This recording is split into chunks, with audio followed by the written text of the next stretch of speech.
دلشد آوازاده امروز از آن خوشحال است که صاحب نام دانشجویی شد. با گفته خودش شب 24 ایول از مرکز ملی تستی نزد پرزیدنت جمهوری ترکستان جواب امتحانات داخل شوی آمده او را خوشحال نموده است. پس از سپردن حجت ها او در اختصاصی حقوق شناسی دانشگاه دولتی باختر به نام ناصر خسرو تحصیلش را آغاز می‌کند.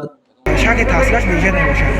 در دانشگاه دولتی باختر به نام ناصر خسرو شرط تحصیلش روزانه رایگان.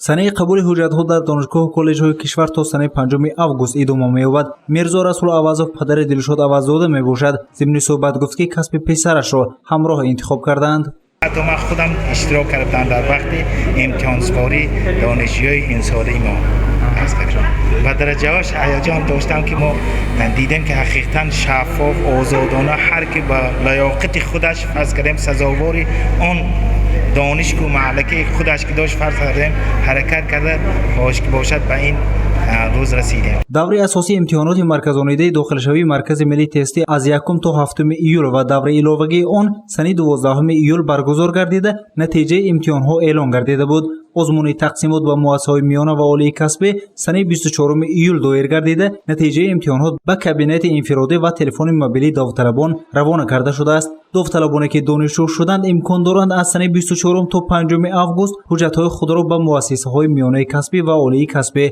سپارند. نماینده مرکز ملی تستی در ولایت سوغد رامیش نعمتوف گفت که قبول حجت‌ها نوابسته از روزهای استراحتی یا عید و ایام جریان می‌گیرد. نفرانی که از امتحانات داخل شوی نگذشتند امکان دارند که به سپردن امتحان در دوره تکراری تقسیمات اشتراک نمایند. آزمون تقسیمات تکراری از سنه 10 تا 13 август دایر می‌گردد. جهتی از قید گذراندن اون نفرانی که خواهش اشتراک در آزمون تقسیمات تکراری دارند در ولایت سوغد ما 5 نقطه به قیدگیری تشکیل کرده که این هم باشه در شهر خوجند 3 نقطه به قیدگیری و این نقطه‌های به قیدگیری در زمینه مؤسسه تحصیلات میانه عمومی رقم 2 مؤسسه تحصیلات میانه عمومی رقم 12 و همچنین گیمنازیه 24 در شهر سراوشان در زمینه مؤسسه تعلیمی گیمنازیه رقم 5 و در شهر پنجکین نیز ما نقطه به قیدگیری برای آزمون تقسیمات تکراری آماده کرده هستیم. نوآوری امسال برای آنهایی که میخواهند در دوره علاوه اشتراک نمایند چنین است: تا سنه 7 август به تلفن موبیل داوطلب SMS پیامک روانه کرده می شود. در SMS پیامک نقطه به قیدگیری دوره دوم آزمون یعنی تقسیمات تکراری درج گردیده است. در دوره تقسیمات تکراری باید داوطلب از سنه 1 تا 7 август از بانک دولتی امانتگذاری امانت بانک رسید را گرفته از 10 تا 13 август به نقطه نزدیکترین که SMS پیامک روان کرده شده است از قید گذرند.